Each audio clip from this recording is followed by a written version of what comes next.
My name is Elena, and I'm 22. The judge is reading my grandfather's will while my parents sit across from me in this courthouse. And honestly, you'd think Christmas morning just arrived early for them. Their eyes are practically glowing as they wait to hear about the $2 million they're convinced belongs to them. Where are you watching from today?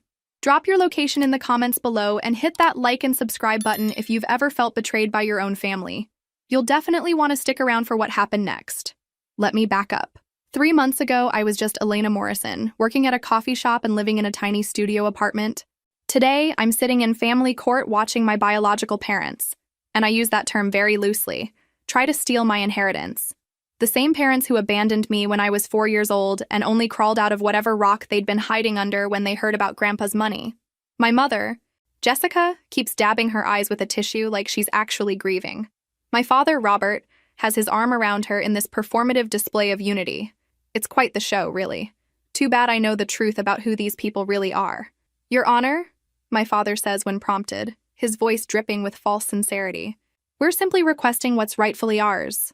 Elena was raised by my father, yes, but she's our daughter. This money should have come to us first, then to her when we pass away. It's only natural. Natural. That's rich coming from someone who treated me like a mistake that needed to be hidden away. Judge Martinez looks unimpressed as he flips through the thick stack of papers that make up Grandpa's will. His eyebrows keep rising higher with each page, and I'm starting to think there might be more surprises in that document than even I know about. Mrs. Morrison, the judge addresses my mother, you're claiming that you should inherit your father-in-law's estate despite... He pauses, reading something that makes him shake his head. Despite not visiting him once in the last 15 years? My mother's tissue dabbing intensifies. We wanted to visit, Your Honor.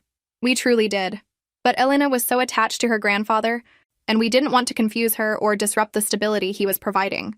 Translation: we were too busy living our new lives to be bothered with the daughter we never wanted in the first place. The judge's expression suggests he's not buying their performance any more than I am. He sets down the first section of the will and picks up what looks like a separate folder, thick with documents and photographs. I see we have some additional materials here, Judge Martinez says, his tone shifting to something I can't quite identify. Mr. Morrison, are you aware that your father documented every financial transaction he made on your behalf from 1999 to 2019?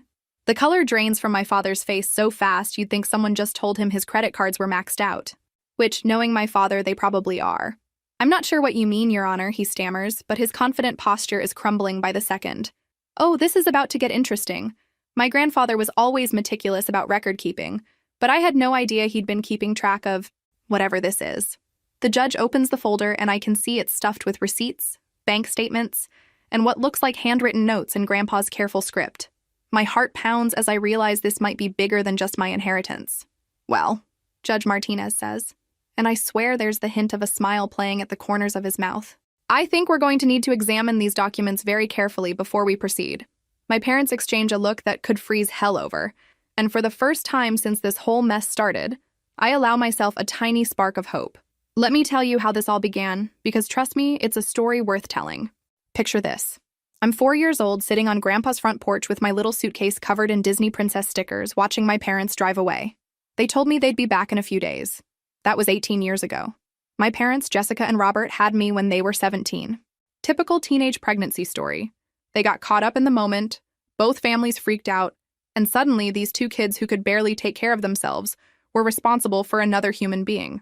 Both sets of grandparents forced them to get married and move in with my paternal grandfather, the man who would become the only real parent I ever knew. Grandpa hired nannies to help take care of me while my parents finished high school and started college.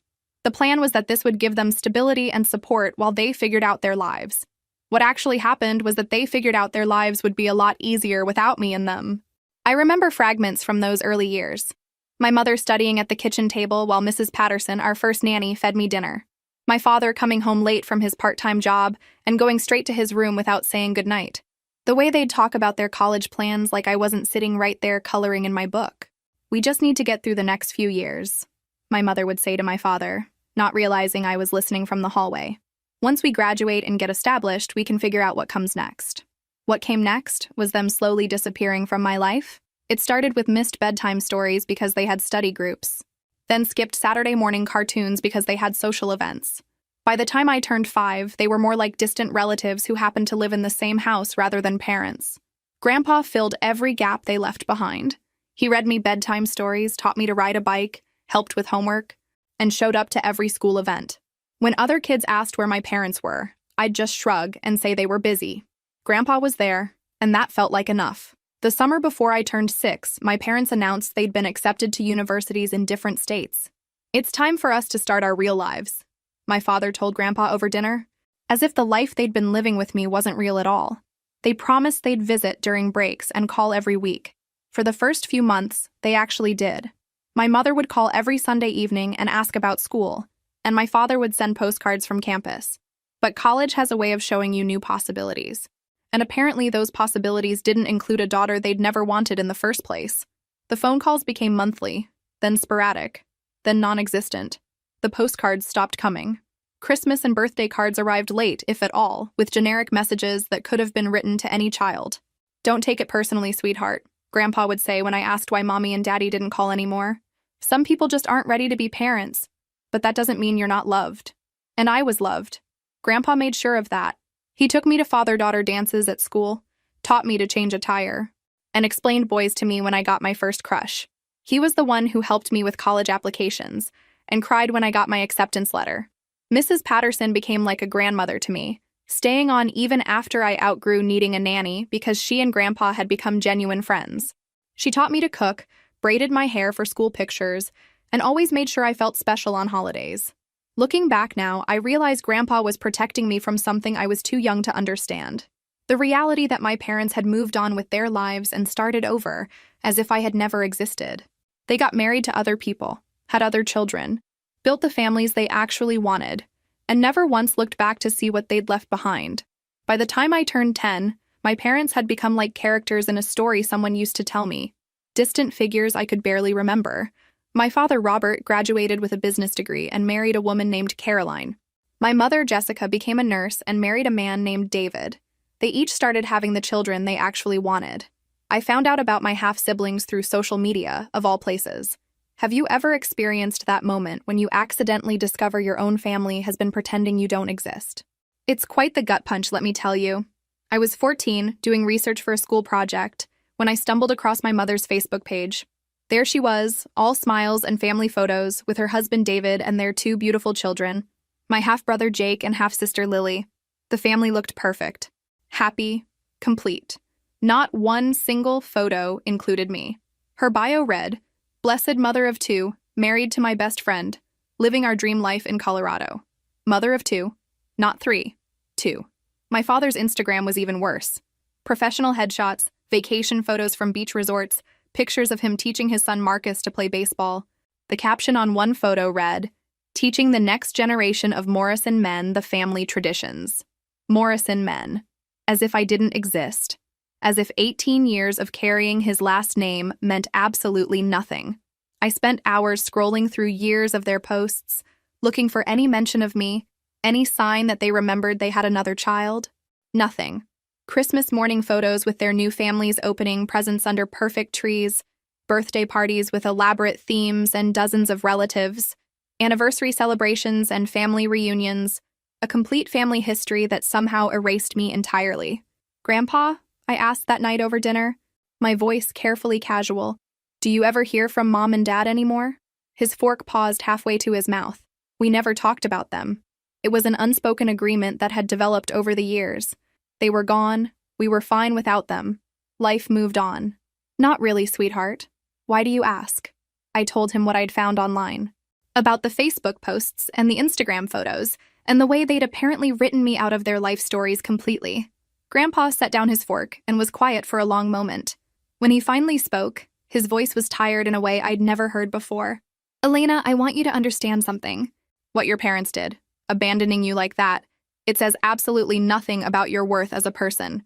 You are smart, kind, funny, and more capable than most adults I know. Their inability to see that is their loss, not yours." "But why didn't they ever come back, even just to visit?" Grandpa sighed. "Because acknowledging you means acknowledging their mistake. And some people would rather pretend their mistakes never happened than take responsibility for fixing them." That conversation changed something in me. I stopped wondering if they'd ever come back. I stopped saving my best school papers to show them someday. I stopped leaving space in my life for people who had already filled that space with other things. Instead, I focused on building a life with the family I actually had. Grandpa taught me to drive in his old Buick, cheering when I successfully parallel parked. Mrs. Patterson helped me pick out dresses for school dances, always making sure I felt beautiful. Our neighbor, Mr. Chen, taught me basic car maintenance because every young woman should know how to check her own oil. These people, Grandpa, Mrs. Patterson, Mr. Chen, my teachers, my friends' parents, who always made extra room at their dinner tables, they became my family. The kind of family that shows up, pays attention, and sticks around even when things get complicated. Meanwhile, my biological parents continued their lives in other states, posting their picture-perfect moments and never once wondering about the daughter they'd left behind. Honestly, their loss. Because they missed out on watching me grow into someone pretty amazing, even if I do say so myself. But here's the thing about abandoning someone and then pretending they don't exist. Sometimes the universe has a funny way of making sure they show up exactly when you least want them to. And that's exactly what happened when Grandpa's lawyer called me 3 months ago. College was supposed to be my fresh start, my chance to build an identity completely separate from being the girl whose parents left her. I chose a school 3 states away, not to get closer to my parents, but to get as far from their memory as possible. Grandpa was so proud when I got into the engineering program. My granddaughter, the future architect, he'd beam to anyone who would listen, even though I'd explained a dozen times that structural engineering and architecture are different fields. Details didn't matter to him. I was going to college, I was brilliant, and he was going to tell everyone about it. He insisted on paying my tuition, despite my protests. Elena, this is what the money is for. Your grandmother and I saved every penny so you could have opportunities we never had. Let me do this. So I let him. Full tuition, room and board, textbooks, even spending money for pizza and late-night coffee runs. Grandpa treated my education like the best investment he'd ever made. During my sophomore year, I started hearing from my parents again. Not directly, of course. That would have required actual courage. Instead, they began reaching out through distant relatives who barely knew me. Your cousin Rachel mentioned she ran into your mother at the grocery store. Mrs. Patterson told me during one of our weekly phone calls. Apparently, Jessica was asking about how you're doing in school. Asking about me to a cousin I'd met maybe twice in my life, rather than picking up the phone and calling me directly. Classic. The indirect inquiries continued throughout my junior year. My father's sister heard through her neighbor that I was studying engineering. My mother's brother's wife mentioned at a family reunion that I was doing well and growing up beautiful. All secondhand information gathered from people who actually cared enough to stay in touch. I started to wonder if maybe they were working up the courage to reconnect. Maybe they'd matured enough to realize what they'd given up. Maybe they wanted to be part of my life again. Then I graduated. Grandpa was there in the front row, cheering louder than parents with 6 kids when they called my name. Mrs. Patterson flew in from her retirement home in Florida. My best friend's family treated me like their own daughter, taking pictures and insisting on a celebration dinner. My biological parents? Radio silence. Not even a card. That's when I realized their renewed interest wasn't about me at all. They weren't proud of my accomplishments or curious about my life. They were gathering intelligence, keeping tabs on their investment. Because let's be honest, they'd contributed nothing to my success, but they were still legally my parents. If something happened to Grandpa, they wanted to know exactly what assets might be coming their way. The pattern became clear over the next year. Every few months, there'd be another cousin or family friend casually mentioning that Jessica or Robert had asked about me. Never anything personal or emotional. Always practical questions. Where was I living? What was I doing for work? How was my grandfather's health? Grandpa was slowing down by then. He was 78, still sharp as ever. But his arthritis was getting worse and he tired more easily. I'd moved back home after graduation to help him with the house and keep him company. We fell into a comfortable routine. Morning coffee together, him reading the newspaper aloud while I checked emails, evening walks around the neighborhood where he'd lived for 40 years. You know, Elena, he said one evening as we sat on the porch watching the sunset, I want you to know that everything I have will be yours someday. The house, the savings, everything. Your parents made their choices a long time ago. This family is you and me. I squeezed his weathered hand. Don't talk like that, Grandpa. You're going to outlive us all. But deep down, I knew what he was really telling me. He was warning me that when the time came, there would be a fight. My parents might have abandoned me, but money has a way of bringing people back from the dead. What I didn't know was that Grandpa had been planning for that fight for over 20 years. and he was about to checkmate players who didn't even know they were in the game. Grandpa passed away on a Tuesday morning in March, quietly, in his sleep.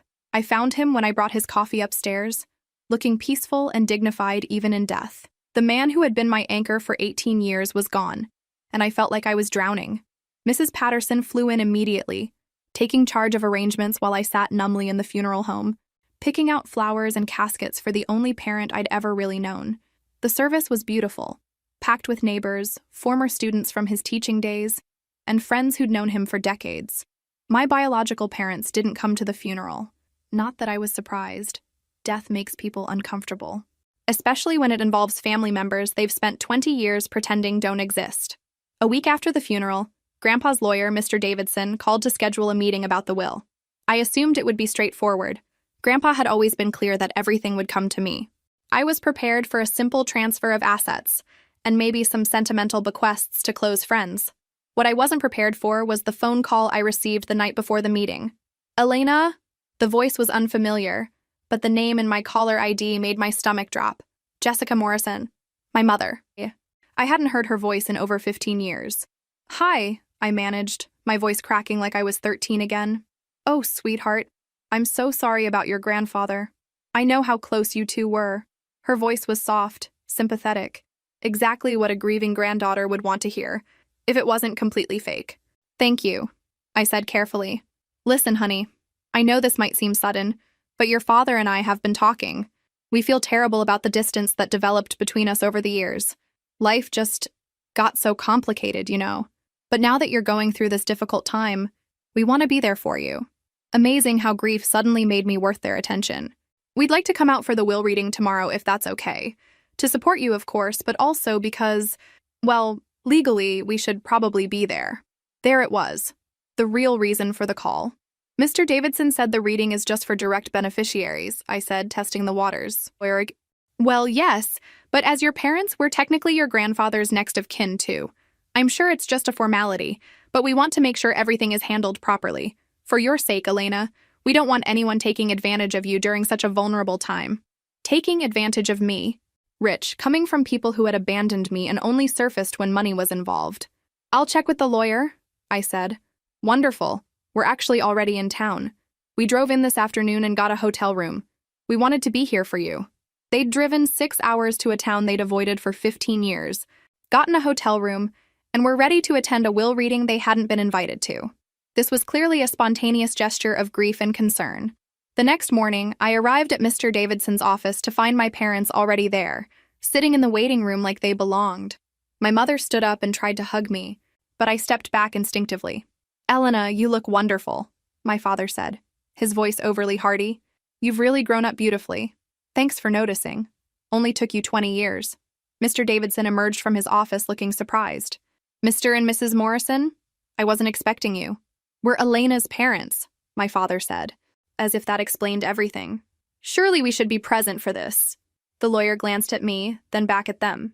Actually, let me check the specific instructions Mr. Morrison left regarding who should be present. He disappeared back into his office, leaving me alone with the two people who had given me life and then promptly exited it. Elena, my mother said softly, I know this must be overwhelming, but we want you to know that we're here now. Whatever you need, whatever you're going through, we want to help.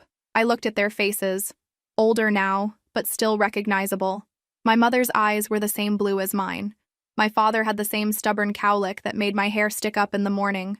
We shared DNA, but that was about all. Mr. Davidson returned, looking troubled. I'm afraid Mr. Morrison's instructions were very specific. The initial reading is for Elena alone. However, he paused, consulting his notes.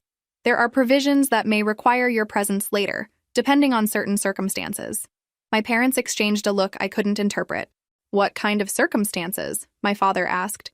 I think it's best if we start with the primary beneficiary, Mr. Davidson said diplomatically. Elena, if you're ready. As we walked into his office, leaving my parents in the waiting room, I had no idea that I was about to discover just how thoroughly my grandfather had been planning for this moment, and how spectacularly he was about to outsmart two people who thought they could abandon their daughter and still claim their prize. Mr. Davidson's office felt different with just the two of us inside. Quieter, more serious. He settled behind his mahogany desk with a thick folder that had my name written across it in Grandpa's careful handwriting. "Elena, your grandfather was very specific about how he wanted this handled," the lawyer began. "Before we get to the will itself, he wanted you to read this." He handed me an envelope with, "My dear Elena," written across the front. My hands shook as I opened it. "Elena, if you're reading this, then I'm gone and you're sitting in that stuffy office with old Davidson, wondering what comes next. I want you to know that every day I had with you was a gift. Watching you grow from that scared little girl into the strong, intelligent woman you are today has been the greatest joy of my life. Your parents will come for the money. I guarantee it. They have no interest in you as a person. You've already proven that by becoming successful and wonderful without their input. But money changes people, and it reveals who they really are. I've spent the last 20 years documenting every penny I spent raising you, supporting them, and enabling their abandonment of you. Every receipt, every bank statement, every check for their education, their apartments, their emergencies. I kept it all. What they don't know is that every dollar was recorded as a loan. Be strong, sweetheart. Justice is coming. All my love, Grandpa." I read the letter twice before looking up at Mr. Davidson, who was watching me with what looked like anticipation mixed with concern. "He kept everything?" I asked. "Everything." The lawyer opened the thick folder. 23 years of financial records, tuition payments, apartment deposits, car insurance, medical bills, emergency loans. Your grandfather was meticulous. "But why loans? Why not just gifts?" Mr. Davidson smiled grimly. "Because gifts have to be repaid to the estate if someone contests the will based on financial impropriety. Your grandfather was a retired teacher, but he was also incredibly smart about legal protection." My mind was reeling. All those years, while I thought my parents had just disappeared, Grandpa was still supporting them, still enabling them to build their new lives while they ignored the daughter they'd left behind. "There's more," Mr. Davidson said. "The will itself is, let's say, carefully constructed. Your grandfather left you $2 million, the house, and all personal property. Clean and simple. And my parents? Nothing directly. However, there's a clause that activates if anyone contests your inheritance." He pulled out a separate document, much thicker than the simple will. "If your biological parents attempt to claim any portion of your inheritance, the estate will immediately file for repayment of all loans advanced to them over the past 23 years, with interest calculated at market rates, plus penalties for abandonment of their parental responsibilities." I stared at the document. "How much would that be?" Mr. Davidson consulted his calculator, running numbers he'd clearly calculated many times before. Based on tuition alone, both their undergraduate and graduate degrees, we're looking at approximately $180,000.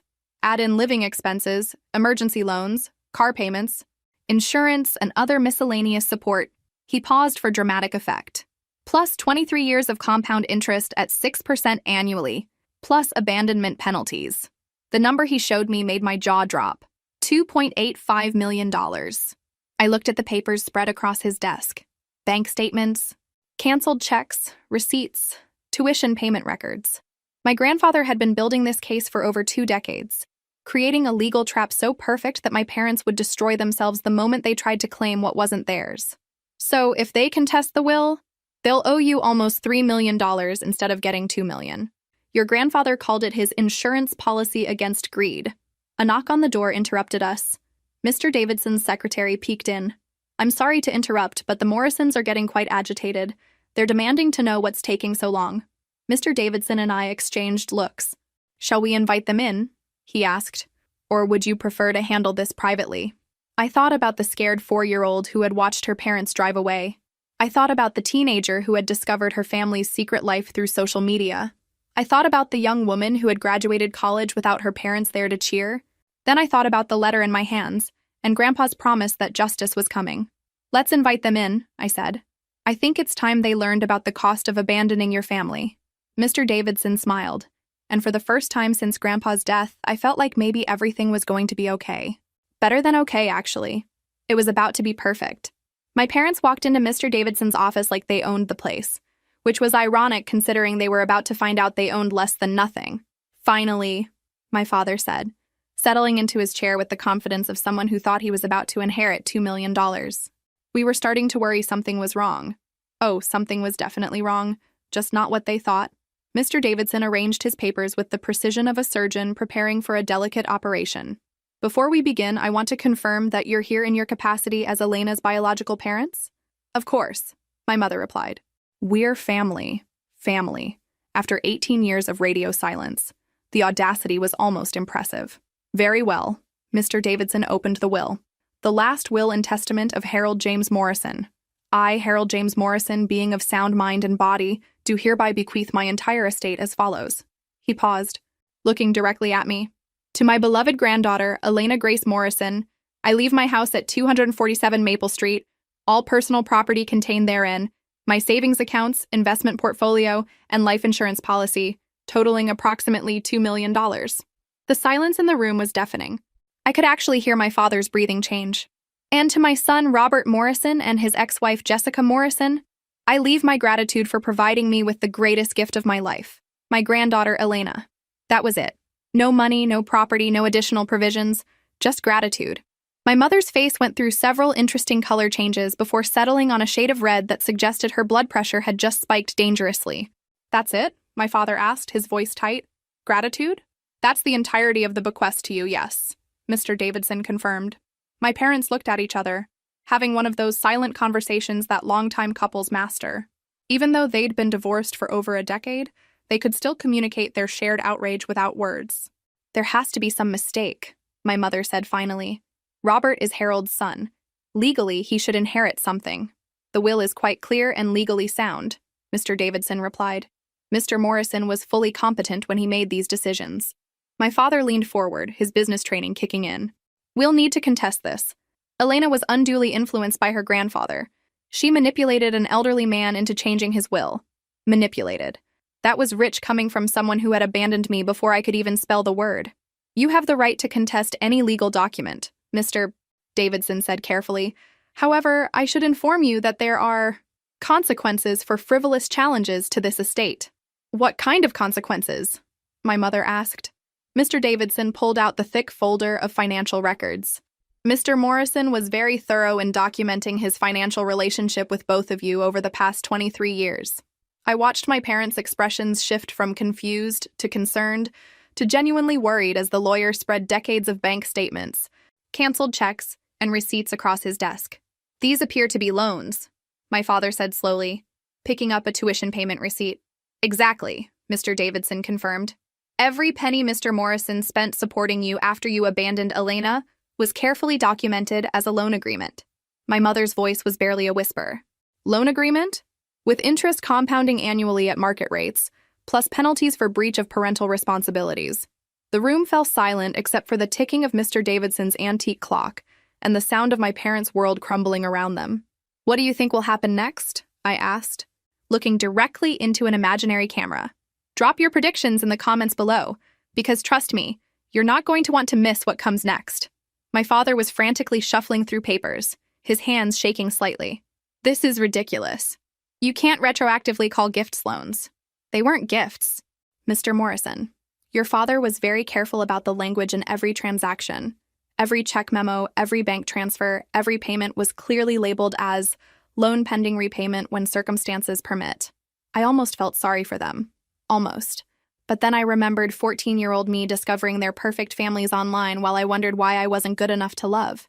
So if we contest Elena's inheritance, my mother began, the estate will immediately file for full repayment of all outstanding loans, plus accumulated interest and penalties, Mr. Davidson finished. The current total is approximately $2.85 million. The silence that followed was the sound of my parents realizing they had just walked into the most beautiful trap ever constructed. My grandfather really was a genius.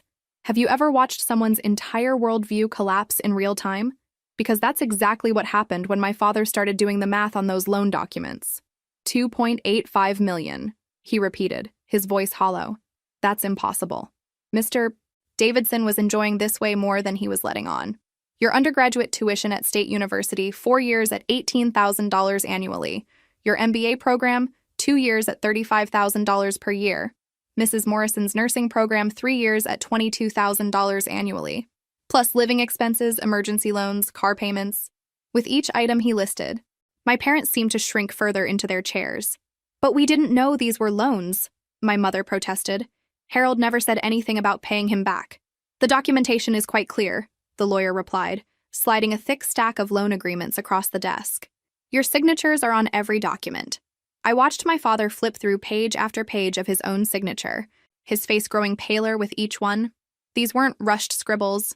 They were careful, considered signatures on official loan paperwork that he'd apparently been too eager to sign to actually read. "This is entrapment," my father said, but his voice lacked conviction. "He tricked us." "Actually," I said, speaking up for the first time since they'd entered the office, "he enabled you. Every time you needed money to escape the responsibility of being parents, he gave it to you. He just made sure there would eventually be consequences." My mother turned to me with tears in her eyes, and for a split second, I almost believed they were real. "Elena, honey, you have to understand. We were so young when we had you. We didn't know how to be parents. You were young when you signed these loan documents too," I pointed out. "But somehow you managed to understand those well enough." The truth was settling in now. All those years when I'd wondered why they never came back, why they never called, why they seemed to forget I existed, they were living off my grandfather's money, building their new lives with loans they never intended to repay, supporting families they actually wanted with funds that legally belonged to me.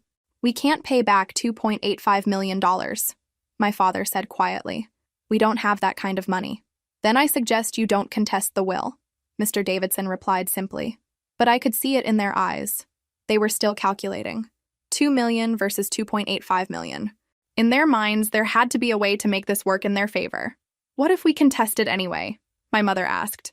"What's the worst that could happen?" Mr. Davidson leaned back in his chair. "Well, the estate would file for immediate repayment.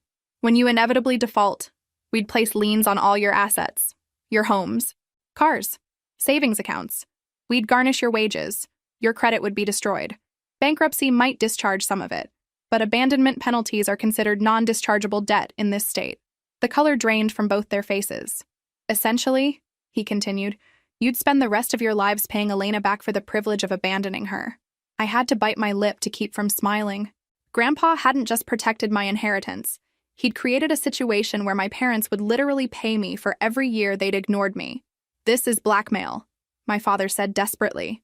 "No," I said, finally losing patience with their victimhood act. "This is justice. You abandoned your daughter, lived off your father's generosity for decades, and now you want to steal her inheritance too. Grandpa just made sure that actions have consequences."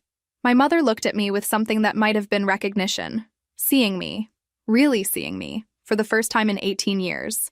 "We could have been different," she said softly. "If we'd known." "Known what? That someday you'd have to face what you did? You should have been different because I was your daughter, not because there might eventually be financial consequences." The meeting ended with my parents leaving empty-handed and in debt to the tune of nearly $3 million. They had 30 days to decide whether to accept the will as written or contest it and trigger the loan repayment clause. As I watched them walk to their rental car through Mr. Davidson's office window, I felt something I hadn't experienced in years: the satisfaction of being protected by someone who had truly loved me. Grandpa's final lesson was the most important one: that love isn't just about being there in the good times. Sometimes love is about building walls so strong that even after you're gone, the people who matter most remain safe. 3 weeks passed before I heard from my parents again. 3 weeks of blissful silence while they presumably consulted lawyers, accountants, and anyone else who might tell them what they wanted to hear.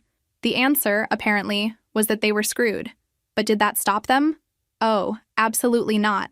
I was at work managing the coffee shop that had employed me through college, when my phone rang with a number I didn't recognize. "Elena Morrison? This is attorney Patricia Walsh representing Robert and Jessica Morrison in the matter of Harold Morrison's estate."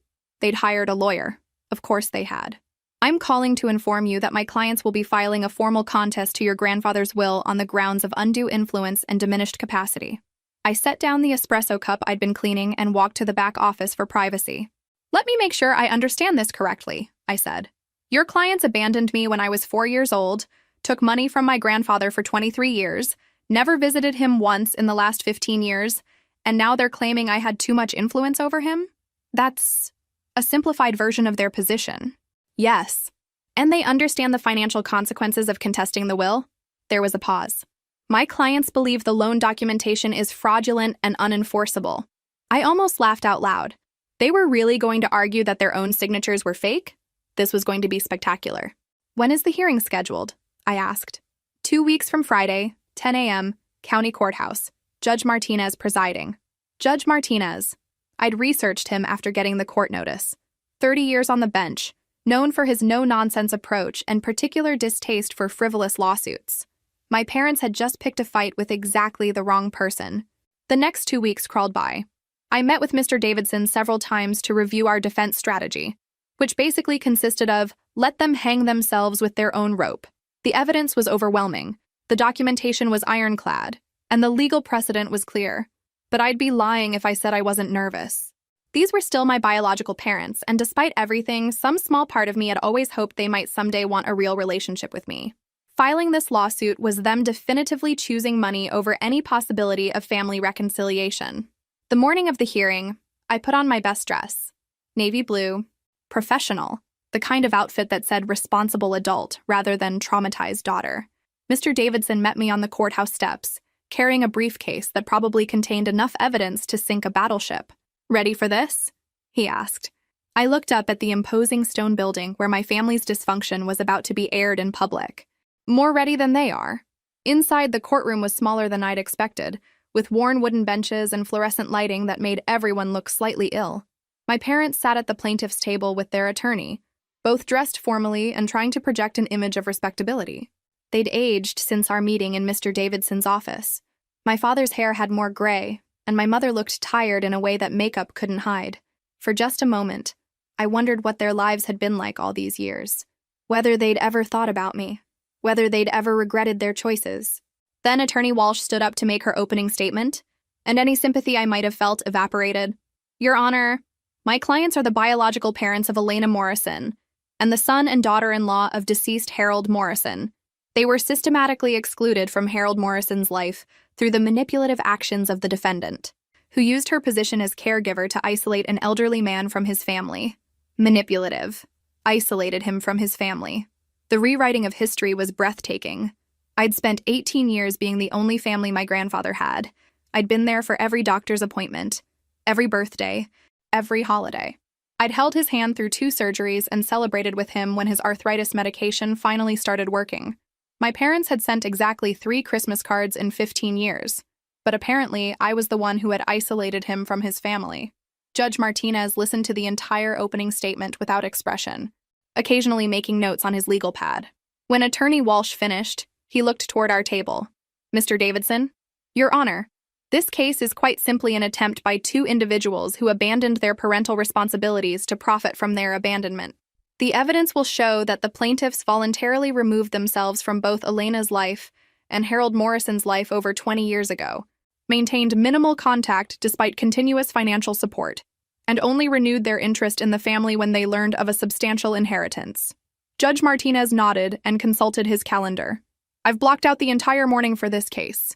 Let's proceed with the plaintiff's evidence." What followed was 2 hours of the most creative fiction I'd ever heard. According to my parents' testimony, they had been loving, devoted parents who were gradually pushed out of my life by my grandfather's jealousy and possessiveness. They painted themselves as victims of an elaborate scheme to turn their daughter against them. The problem with their story was that they had absolutely no evidence to support it. No cards or letters they'd sent that had been intercepted. No phone calls they'd made that hadn't been returned. No visits they'd attempted that had been blocked. Just 23 years of their own voluntary absence, documented in excruciating detail. When Judge Martinez asked for their evidence of the manipulation they claimed, Attorney Walsh presented a timeline that was supposed to show my grandfather's pattern of isolation. Instead, it showed exactly when my parents had stopped calling, stopped visiting, and stopped caring.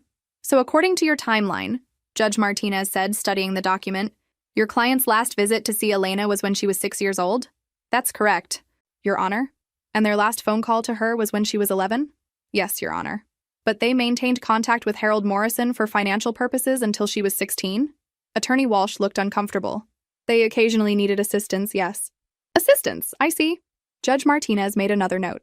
"Mr. Davidson, I believe it's time to hear your evidence." And that's when the real show began. Mr. Davidson approached the bench carrying a box that looked like it weighed 40 pounds. Inside were 23 years of evidence that my grandfather had been meticulously collecting, waiting for exactly this moment. "Your Honor, I'd like to present Exhibit A through Z, then continue with AA through MM. That's 51 exhibits. 51 separate pieces of evidence that my parents were about to wish had never existed. He started with the loan agreements. Every single check my grandfather had written to my parents, every bank transfer, every payment, all clearly documented as loans with their signatures acknowledging the debt. Exhibit A, loan agreement for Robert Morrison's undergraduate tuition, fall 1999 semester. Amount, $4,500. Signed by Robert Morrison on August 15, 1999. Judge Martinez examined the document, comparing the signature to my father's driver's license. This appears to be your signature, Mr. Morrison. Do you recall signing this loan agreement? My father shifted uncomfortably. I thought it was just paperwork for the tuition payment. Did you read the document before signing it? The silence stretched painfully before my father finally answered. Not carefully. I see. Continue, Mr. Davidson. The parade of evidence continued for over an hour.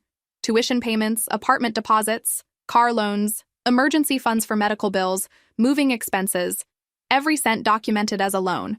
My parents had signed their names to nearly $200,000 in debt over 2 decades, apparently without reading a single document. But the financial records were just the appetizer.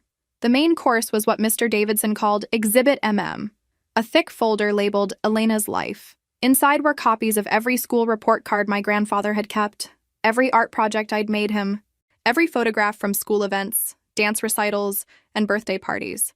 23 years of documentation showing who had actually been raising me. Your Honor, I'd like to present evidence of Elena Morrison's actual relationship with her grandfather versus her relationship with the plaintiffs. He spread out dozens of photographs on the evidence table.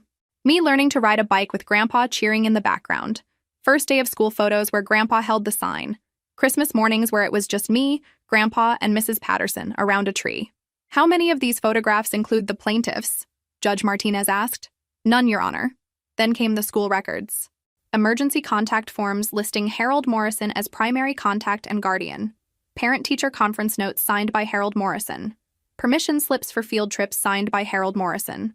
Who signed Elena's high school graduation permission slip? The judge asked. Harold Morrison, Your Honor. And who attended her graduation? Harold Morrison and several family friends. The plaintiffs were not present. I watched my parents shrink further into their seats as the evidence mounted.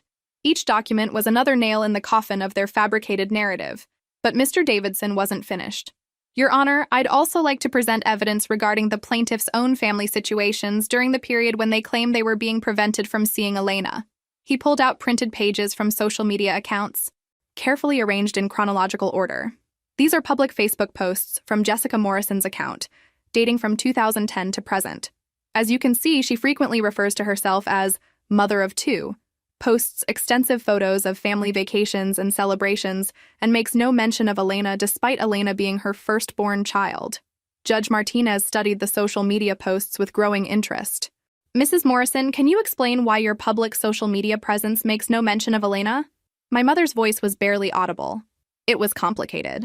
Complicated how? We wanted to protect her privacy. By pretending she didn't exist? The courtroom fell silent except for the scratching of the court reporter's pen. Your Honor, Attorney Walsh interjected desperately, these social media posts are taken out of context?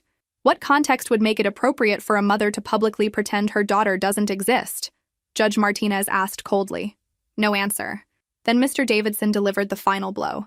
Your Honor, I'd like the court to see Exhibit NN, Harold Morrison's final letter to Elena, written 3 months before his death. He handed me the letter to read aloud, and I felt my grandfather's presence in that courtroom, as strongly as if he were sitting beside me. My dear Elena, I began, my voice steady despite the tears threatening to fall. If your parents come for the money, know that I planned for this day from the moment they walked away from you. Every sacrifice you made, every holiday you spent without them, every milestone they missed, I documented it all. Not for revenge, but for justice. You deserve better than parents who only remember you exist when there's money involved. The silence in the courtroom was profound. Even the court reporter had stopped typing. Judge Martinez set down his pen and looked directly at my parents. I've seen many frivolous lawsuits in my 30 years on this bench, but this one is particularly egregious. You abandoned your daughter, lived off your father's generosity, ignored her for 23 years, and now you want to steal her inheritance. My father started to speak, but Judge Martinez held up his hand. I'm not finished. Mr. Davidson, please present the final calculation of the loan repayment amount. This was it. The moment my grandfather had been planning for over 2 decades. The moment my parents discovered the true cost of abandoning their daughter, Mr. Davidson opened his calculator and began the math that would change my parents' lives forever. The courtroom was so quiet you could hear the fluorescent lights humming overhead. Your Honor, based on the loan agreement signed by the plaintiffs, we have the following amounts due to the estate. He consulted his meticulously organized spreadsheet. Undergraduate tuition for Robert Morrison, $72,000. Graduate tuition for Robert Morrison, $70,000. Undergraduate tuition for Jessica Morrison, $66,000. Living expenses, emergency loans, and miscellaneous support over 23 years, $47,000. Judge Martinez was taking notes as the numbers mounted. That's a principal amount of $255,000. However, each loan agreement specified market rate interest compounding annually, which over 23 years at an average rate of 6.2% brings us to, he paused dramatically, $634,000 in interest alone. My parents looked like they were going to be sick. Additionally, Mr. Davidson continued, Harold Morrison's will included penalty clauses for breach of parental responsibilities, documented abandonment, and emotional distress caused to Elena. Those penalties, calculated at $50,000 per year of abandonment, total an additional $115 million.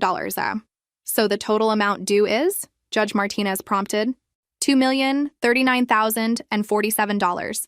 Wait, that was different from the number we'd discussed earlier. I caught Mr. Davidson's eye, and he gave me the tiniest smile. However, Your Honor, there's one final provision. Harold Morrison's will states that if this case proceeds to court and the plaintiffs lose, they are also responsible for all legal fees, court costs, and an additional penalty equal to Elena's inheritance amount as punitive damages for emotional distress. Judge Martinez leaned forward. What does that bring the total to? $4,039,047. The sound my mother made was somewhere between a gasp and a whimper. My father just stared at the numbers like they might change if he looked hard enough. $4 million. They'd just doubled down on their bet and lost spectacularly. Judge Martinez set down his pen and looked at my parents with something that might have been pity if they deserved it. Mrs. Walsh, does your clients understand what they've just done to themselves? Attorney Walsh looked like she wanted to crawl under the table. Your Honor, perhaps we could discuss a settlement. A settlement? Judge Martinez's voice rose.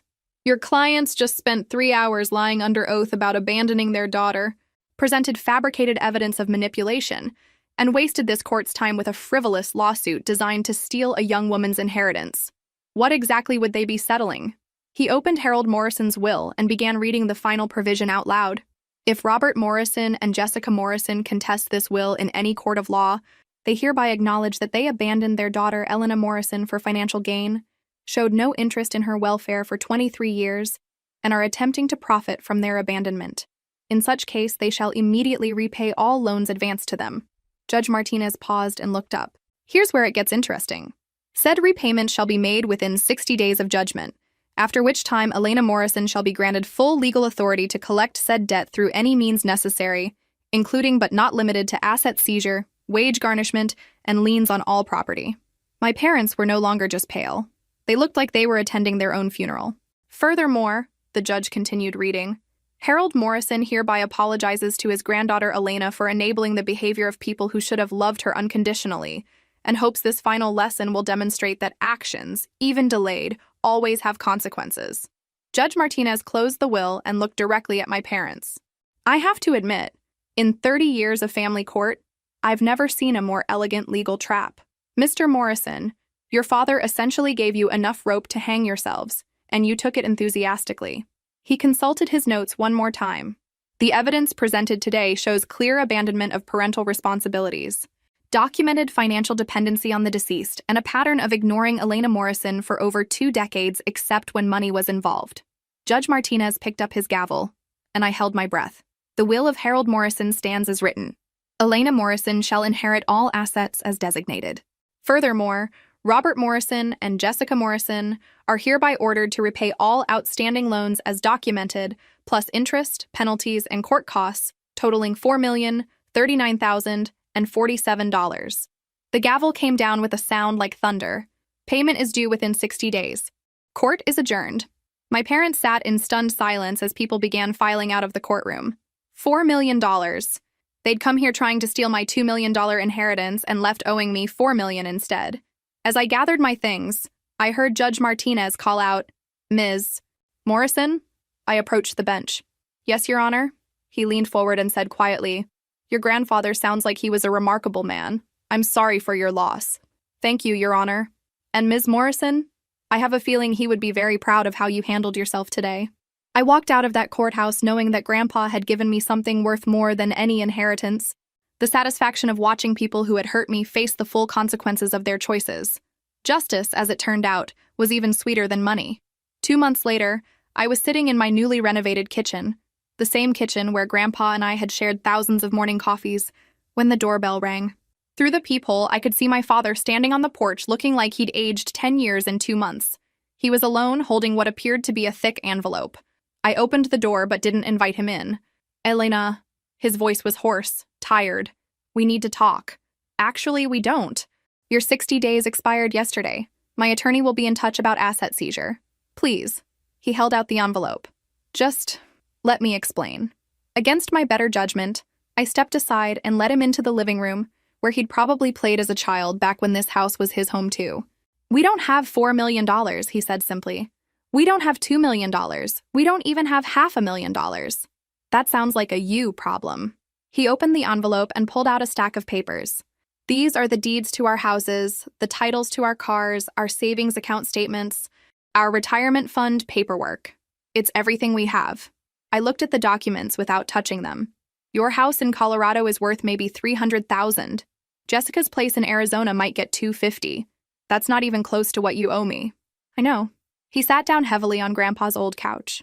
"We've already filed for bankruptcy, but the court said the abandonment penalties aren't dischargeable. We'll be paying you for the rest of our lives." "Good. Our other children know now," he continued quietly. "About you. About what we did. Marcus asked me how I could abandon my own daughter. He's 16. Elena, the same age you were when we stopped sending Christmas cards." I felt a tiny flicker of something. Not sympathy, but curiosity. "What did you tell him?" "The truth. That we were selfish and cowardly and convinced ourselves that you were better off without us." He looked around the room, taking in the family photos that had never included him. "Turns out we were right about that, at least. If this is an apology, it's 23 years too late. It's not an apology. You can't apologize for something like this. It's just an explanation." He stood up and walked to the mantelpiece where Grandpa's final photo of us sat in a place of honor. "He was a better father to you than I ever was. Hell, he was a better father to me than I ever was to you. He was a good man, something you know nothing about. You're right." He turned back to face me. "I came here to give you our assets and to tell you something you deserve to know. I am proud of you. Who you became, what you accomplished, how you handled yourself in that courtroom. I have no right to be proud, but I am." I stared at this man who had contributed half my DNA and nothing else to my life. "Do you want me to say thank you? To forgive you? To suddenly decide we're family? No. I want you to know that your grandfather was right about everything. We abandoned you for our own convenience. We took his money to build lives that didn't include you, and we came back when we thought we could profit from you one more time." He set the envelope of documents on the coffee table. "The bankruptcy court said we can keep one car and basic household goods. Everything else goes to you. It'll take about 6 months to liquidate. And then what? Then we spend the next 30 years working to pay you back money we'll never actually be able to repay. Jessica's already picked up a second job. I'm looking at night shift work." The irony wasn't lost on me.